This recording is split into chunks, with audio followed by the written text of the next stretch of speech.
چرا این مهمه؟ به خاطر اینکه اگه یادتون باشه توی سیستم انکار گفتیم ما مدل‌های مختلف انکار داریم. انکار با رفتارمون، عصبانیت، داد و بیداد، و اصلا نمیذاریم کسی حقیقت و واقعیت رو بگه، یا آدمی که با عصبانیت و خشم انکار میکنه، یا یه وقتایی مثلا انکار در فکر کردن و برداشت هامون داریم، میایم جای علت و معلولا رو عوض میکنیم تا اون نتایجی که خودمون دوست داریم رو بگیریم. بعضی وقتا انکار در سطح جهانبینی منه، یعنی مدل نگاه هم به هستی، به خدا، به یک شکلیه که به سیستم انکارم کمک کنه. سیستم انکارم یعنی چی؟ یعنی سهمت رو در ایجاد و حل کردن مشکلاتت تا جایی که میتونی لاپوشونی بکنی. پس چقدر مفهومی به اسم خدا در این مسئله میتونه به ما کمک بکنه و برداشتمون.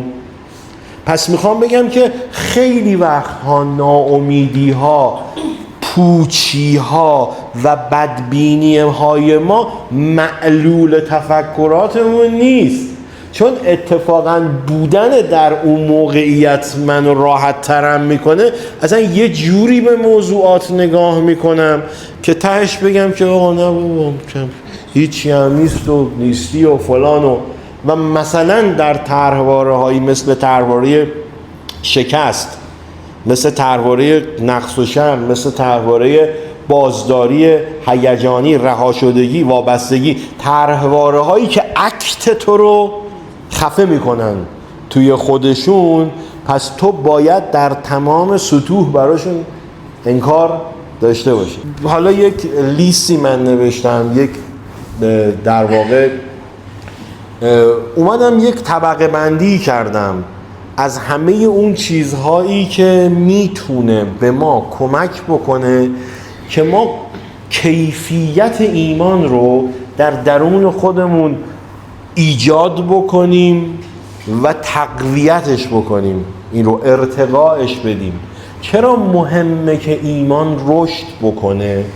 ببینید خیلی از مشکلاتی که ما با مفهومی به اسم خدا داریم به خاطر اینه که متوجه نشدیم مفهومی به اسم خدا بیشتر یک مفهوم تکاملیه، یک ایده است که بشر از زمان خودآگاهی بهش نیاز پیدا کرده و در هر دورانی سعی کرده این ایده رو ارتقا بده. ولی مفاهیمی مثل مفاهیم خدا، مثلا مثل اندروید و آیفون و گوشی و کامپیوتر نیستن اینا سال به سال آپدیت بشن، یهو میاد یه 2-3 هزار سال این هستش و همین خاطر این آپدیت کردن سخته.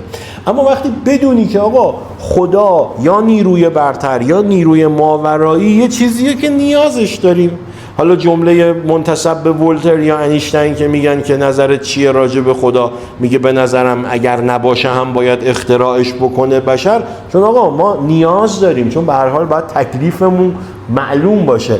اما باید این ارتقا پیدا بکنه، این مفهوم هر چقدر که رشد بشر، ذهن بشر گسترده تر میشه و وسعت پیدا میکنه، این مفهوم هم برای من باید بزرگتر بشه.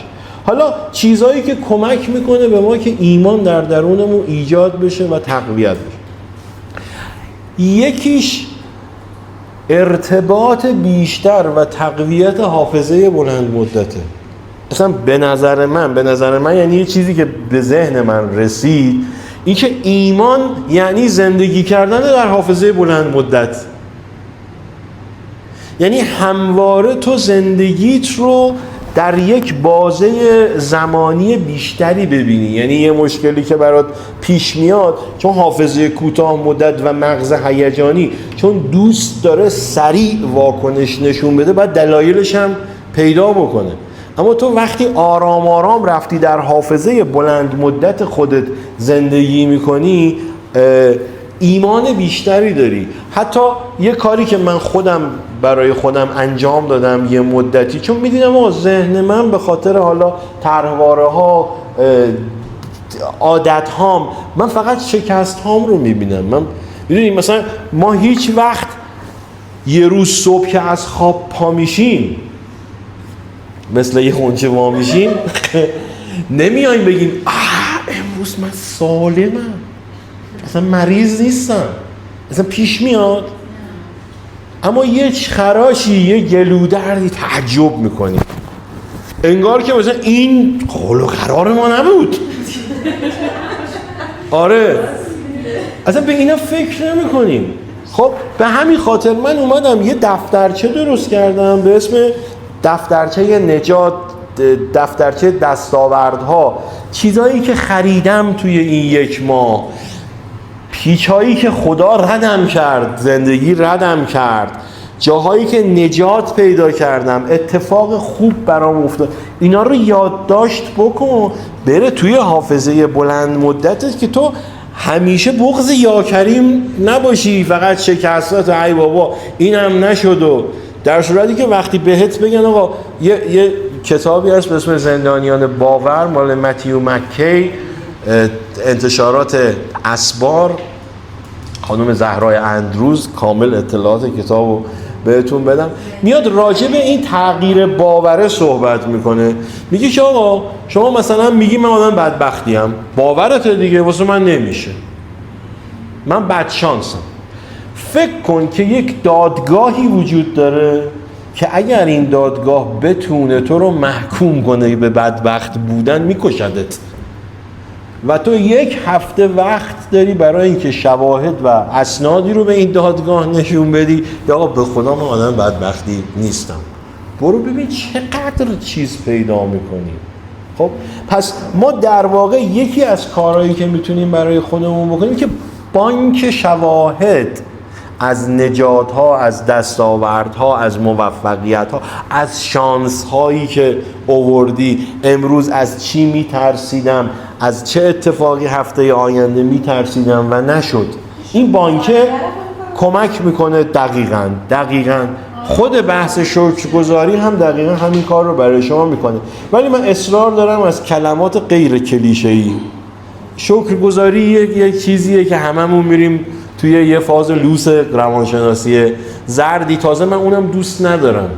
چون شکرگزاری یعنی میگی که خدایا نگاه کن من فقط اینا رو به حساب تو مینویسم، حالا به اون موضوع هم میرسیم. باور داشتن به جهان هوشمند، این خیلی کمک میکنه به ایمان آوری. آقا این جهان قاعده مندیه، این جهان قانون مداریه، داره بر اساس چیزای درست و حسابی جلو میره. و اون بحث مطالعه‌ای که گفتن دوستان اشاره کردن چیکار میکنه برای من؟ در واقع کمک میکنه به این که من این قوانین رو پیدا بکنم، این هوشمندیه رو بفهمم. مطلب بحث اینه که اهل قمار با زندگی باشی، ریسک بکنی. برای چی؟ چون تو وقتی اصرار داری هیچ ریسکی نکنی، همه چیز با حساب و کتاب ذهنی خودت جلو بره، خب تو فضایی باز نکردی که اونم بیاد یه اثری بذاره، اینجاشم با من. واقعا خدا، من خیلی وقتا برام یکی از صداهایی که با هم حرف میزنه اینه: سینیوریتا نترس از عاشق شدن، بیا اون با من. آفرین. ولی من اصرار دارم اطمینان کامل از هر چیزی پیدا بکنم. چرا توی عرفان ما یک بحثی داریم به اسم قمار عاشقانه؟ یک کتاب هست فکر کنم آقای سروش نوشته. با هستی، با زندگی برو پای میز قمار و مطمئن باش برنده بیرون میاد. فیلم زیبای ران لولا ران که به نظر من اصلا زیباتر از این فیلم راجع به مفهوم عرفان نیست. چرا آخرین جایی که بهش جواب داد در اپیزود 3 و مشکلش حل شد کجا بود؟ کازینو. چون هی میرفت اونجا قمار میکرد دیگه، ریسک میکرد. چون اون فیلم یعنی که کل فیلم یک پولی میخواست و به در و دیوار میزد که این پول رو بگیره. و در واقع اینی که قمار بکنیم، قمار یعنی ریسک کردن. آقا راجع به یه موضوعی 50% 60% هم اطمینان پیدا کردی برو. این ریسک کردن یعنی تفویض اختیار داری میکنی به خدا، یه سهمی هم داری برای اون قائل میشی. ما خیلی همون این کار رو میکنیم، یعنی اصلا فضای اثرگذاری به خدا نمیدیم، بعدم میگیم نشد واسه من این کار رو انجام نداد. یکی دیگه بچه‌ها تحمل ندانستگی و ابهامه. این خیلی مسئله مهمیه، چون تو وقتی تحمل ندانستگی رو داری، تحمل ابهام رو داری، یک دری رو باز میکنی که یک فهم جدید، یک کمک جدیدی وارد بشه. اساساً پدیده تعصب، آدمای متعصب کیان؟ آدمایی هستند که تحمل ابهام رو ندارن، تحمل ندانستگی رو ندارن و همین خاطر همیشه چسبیدن به یه سری قطعیت ها. و وقتی تو ذهنت رو اینقدر دراشو بستی و متعصبی، پس خدا از کجا میخواد تو بیاد؟ به قول سهراب چی میگه؟ میگه بگذارید که احساس هوایی بخورد و نخوانیم کتابی که در او باد نمی آید. یعنی همش این که در و پنجره های ذهنت رو باز بذار. یکی دیگه رها کردن کنترلگریه. مفهوم عرفانیش میشه سپردن، رها کردن کنترلگری و سپردن. چون آدم کنترلگر به جهان هستی و هندسه اتفاقات، زمان و وقایع اعتقادی نداره، باور نداره. میگه همه چیز زمانی به نتیجه درست میرسه که اون جوری بشه که من میخوام، اون جوری بشه که من میگم، اون جوری بشه که سلیقه منه. پس این دست برداشتن از کنترلگری و سپردن، چون وقتی چند بار میسپاری میبینی آقا اون جوری که من میخواستم نشد، ولی بدم نشدم، چه بسا بهتر هم شد. این واقعا کمک میکنه به تقویت ایمان. یکی دیگه که شما اشاره خوبی کردی در صحبتات بهش، بیرون اومدن از شخصیت قربانیه. چون وقتی شما توی باور قربانی هستی اساساً اتفاق خوبی برات نمیفته، چون باور قربانی یه سیستم انکاره. بچه آدم قربانی نیست. آدم قربانی کسیه که جوری فکر میکنه که تهش به نتیجه قربانی بودن برسه.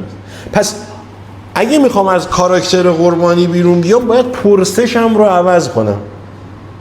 نگم که چرا این اتفاق برای من افتاد، بگم این اتفاق برای من چی داشت، چی میخواست بهم بده. مسئله که شیوا میگه اگه در کاراکتر قربانی بوده، ای بابا من هر جایی میرم سر کار مثلا اینجوریه. اما نمیگه که در واقع چرا برای من اتفاق افتاد، میگه برای من اتفاق افتاده که چی رو بهم یاد بده. و این لازمش اینه که از چهره خدا مهربون و گوگلی و نمیذاره قند تو دلت آب بشه اینا بیرون بیاد. من یه چیزی رو راجع به خودم میگم خدا پزشکه. درمان من براش در اولویت مهمتر از این که من الان خوشم بیاد و خوشم بیاد. و وقتی میری دندون پزشکی دهنتو باز میکنه میخواد آمپول بزنه، میگه آی، میگه آخه دردت اومد، خب ولش کن، اصلا پر نمی‌کنیم. تو میگی چه دکتر خوبی، میگی چه اسکولیه این. خدا اون پزشک است، درمان تو براش اولویت بیشتری داره تا اینکه تو الان در سطح راحتی و در محدوده خوشایندی خودت بخوای زندگی بکنی. شرطی که اون فضا رو بهش بدی. به شرطی که اون فضا رو بدی و اون اعتماده رو داشته باشی. آره. و میبینی که قشنگ یه جایی گذاشتتت گوشه رینگ و داره میزنتت، ولی یه سال دیگه تو چه چیزایی راجع به خودت فهمیدی. یه نکته دیگه آقا، احساس محور نبودن در قضاوت زندگی. بر اساس احساسات رأی صادر نکن. این که خوشم اومد، حالم خوبه، پس در موقعیت خوبی هستم، یا نه اذیت شدم و دردم اومد، در موقعیت بدی هستم. این خیلی مهمه، این بحث احساس محور نبودنه، چون زود بر اساس احساساتمون میای میگیم این خیره این شره، چون خوشم اومد خوشم نیامد، در صورتی که بیشترین آگاهی رو ما کجا گرفتیم؟ وقتی خوشمون نیامد. برای اینه که میگه غم و شادی برای عارف چه تفاوت داره. خنکان زخم، اینا مازوخیست نبودن، یه سری آدم دیوانه نبودن. این میدونه که وقتی که دردش اومده یعنی خدا داره باهاش حرف میزنه. مثل دکتر که معاینه میکنه میرسه به نقطه درد، که سادیسم که نداره میخواد اذیتت کنه، میخواد بفهمه و بهت بفهمونه که کجات مشکل داره. یکی دیگه مرکزیت ندادن به خودمون. آقا خودتو از مرکز بیرون بیار. خب این میراث مغز کودکیه دیگه، مرکزیت ندادن به خودم. آقا من مرکز ماجراها نیستم که بخوام بر اساس آنچه که من احساس میکنم برای من داره اتفاق میفته بگم چی خوبه چی بده، بلکه من در یک مجموعه بزرگیم که من یک قسمتیشم. خیلی هم نریم تو این فاز من ریزم و اصلا وجود نه، منم هستم، خیلی هم مهمم، ولی کلش واسه ما نیست. یک مجموعه ایه که آقا این باید در تعادل کار بکنه. مثل اینه که یکی بیاد توی ارکستر سمفونی بین 30 تا ویولون بگه آقا من از همه‌شون بهتر میزنم، این میکروفون رو بچسبونید به ویولون من. آقا نمیشه، برو واسه خود تنها کنسرت تکنوازی بذاری. اینجا ارکستر سمفونیه و مهمتر از این که تو چقدر درست میزنی، چقدر نوازنده خوبی هستی یا نوازنده بدی، اینه که این نوت رو تو چطوری میتونی در تعادل و هماهنگی با اینا بزنی. یکی دیگه رابطه داشتن با خدا و معامله گر نبودن با اون، یعنی رابطمون رو با اون بر اساس معامله خارج کنیم. اینجاست که من با شکرگزاری که برای جذبه مشکل دارم، چون اون موقع خدایی که یه جاهایی نیاز چهره خشنش رو بهت نشون بده، چک و لقدیت بکنه، اون دیگه خدا نیست، اونو دیگه جز خدا نمیدونی. نه، خدا رو بر اساس یک رابطه تعریف کن که یه جاهایی بهت حال میده که دمش گرم، داده هاش نعمته، یه جایی هم نمیده، پدر خودت هم دراری نمیده و نداده هاش حکمته. پس این دیدگاه رو بیرون آوردن، چون نیمه تاریک میسازه رابطه ی معامله گرانه با خدا. چون بچه‌ها اکثر آدم هایی که میرن توی این فاز، دیدی یه دوره ماحصل با خدا دارن، یه دوره هیجانی دارن، چون کار میکنه، یه جاهایی این قانون جذب کار میکنه. ولی من اگر بخوام فقط مرجعیتشو بذارم بر اساس اینکه من میخوام اونم داره میده، که دیگه این که رابطه نیست، که تو این نشستی این ور سفارش داری میدی، اونم برات تولید میکنه. نه. و این نکته مهمه، ایمان زمانی تقویت میشه که تو با همه چهره های خداوند و نیروی برتر باشی و ببینی. چرا مولانا میگه با 100,000 جلوه برون آمدی که من با 100,000 دیده تماشا کنم تو را، نه فقط با دیده اونی که دست در نکنه خیلی داری به ما حال میدی. اصلا خدا چیزه، انگار فقط من تنها بندشم، انگار واسه من ساخته شده. من چه اتفاقی میفته؟ مرکزیت میدی به خودت، در صورتی که عرفان اینه که تو مرکزیت رو از خودت بگیری. همون شعر سعدی که امروز من گذاشتم، سعدیا کنگره عرش بلند است و هر آنک پای بر سر به ننهد دست وی آنجا نرسد. اینا چیزاییه که یک مروری بود از آن چیزی که به ما ایمان میده. اما ایمان رو اگه بخوایم بگیم 4 ستون براش تعریف بکنیم، ایمان 4 ستون داره. ایمان سازی مثل ساختمون سازی که مثلا ستونهای مختلفشو داره، حالا من وارد نیستم. ایمان سازی 4 ستون داره. یک، حافظه و همون بحث وصل شدن به حافظه بلند مدت، به یاد سپاری کمک ها، نجات ها، ردت کردن ها از یه سری پیچا. حافظه یکی از ارکان ایمان سازیه و حافظه بلند مدت. چون گفتیم حافظه کوتاه مدت و مغز هیجانی همش میان زندگی رو در برش های کوچولو کوچولو به تو نشون میدن. حافظه بلند مدت یعنی آقا زندگیت و اتفاقاتو تیکه‌ای نگاه نکن. این یه قسمته، این یه فصله، این یه سیزنه. سریال خیلی وقت شروع شده، حالا هم کار داره. توی گام بعد که گام آخری ماست، یکی از کارهایی که ما میکنیم میایم سناریویی که زندگی انگار من رو در اون قرار داده و همه اتفاقها برای این بود که من قرار رشد بکنم، به یه چیزی برسم، اون سناریو رو پیدا بکنم و بیام زندگیمو توی بازه‌های 5 ساله، 10 ساله، 20 ساله نگاه بکنم، نه فقط برش و تیکه تیکه ها. یکی دیگه از ارکان در واقع ایمانسازی معناست. بعد از حافظه معناست. معنا یعنی چی؟ یعنی نگاهی به تو ایمان میده که بتونی توی زندگیت یک معنایی رو از لابلای این اتفاقات، این ماجراها، این آدمایی که میان میرن، این اتفاقاتی که میفته، این تجربه هایی که تو داری، معنا استخراج بکنی. پس یکی حافظه، یکی معنا. یکی دیگه از ارکان ایمانسازی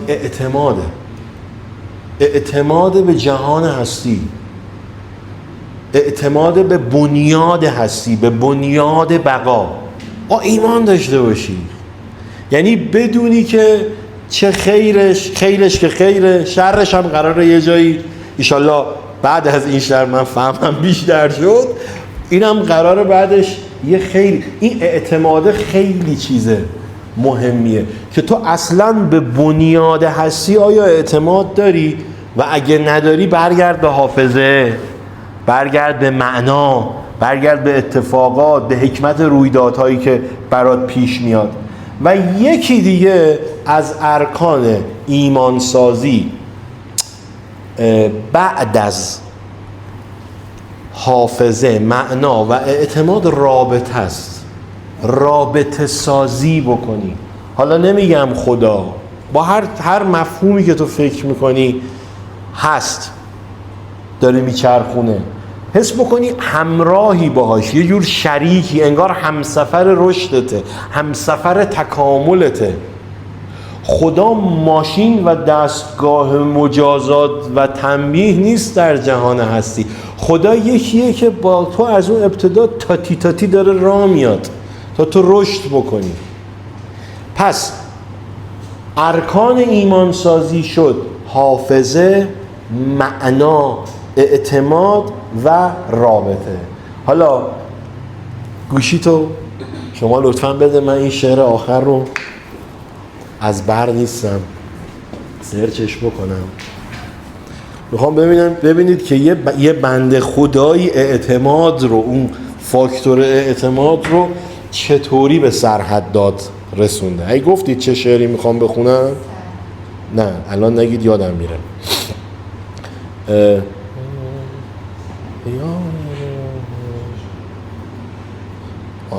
یادم اومد. من عنصر حافظم توی ایمان آوری خیلی ضعیف شده. کوتاه مدته. آره. ببینید تا چه حد داره ایمان رو و ایمان آوری رو به ما نشون میده. میگه آمده هم که سر نهم. از اولش بهت بگم که اومدم چی کار بکنم. آمده هم که سر نهم، عشق تو را به سر برم. گر تو برانیم که نی، یعنی نه، نی شکنم شکر برم. یعنی واسه تو نه، واسه من نی شکره، میشکنم همونم شکرش رو میخورم. یعنی اگه فکر میکنی میتونی منو ناامید بکنی، زهی خیال باطل. آمده ام چو عقل و جان، از همه دیده ها نهان، تا سوی جان و دیدگان مشعله نظر برم، بقیه هم روشن کنم. آمده ام که ره زنم، بر سر گنج شه زنم. آمده ام که زر برم، زر نبرم خبر برم. گر شکند دل مرا، جان بدهم به دل شکن. واقعا آشپز کرده خدا رو، میگه من دیگه نمیدونم با تو این چه کار میتونم باهات بکنم. گر شکند دل مرا، جان بدهم به دل شکن. گر ز سرم کله برد، من ز میان کمر برم. اوست نشسته در نظر، من به کجا نظر کنم. اوست گرفته شهر دل، من به کجا سفر کنم. آن که ز زخم تیر او، کوه شکاف میخورد. یعنی تیرش یه جوری کوه رو میشکافه. پیش گشاد تیر او، وای اگر سپر برم.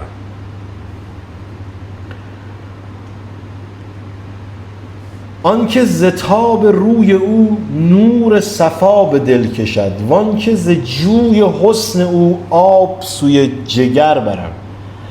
در هوس خیال او، همچو خیال گشتم. و سر رشک نام او، نام رخ قمر برم.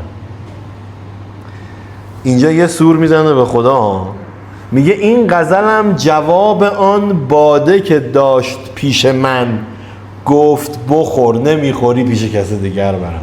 میگه اینم جواب اون که این باده رو میخواستی از جلوی ما برداری. این غزلم جواب آن باده که داشت پیش من، گفت بخور نمیخوری پیش کس دیگر برم. اینم واسه اینکه زایت بکنم، اینم جوابه. مرسی.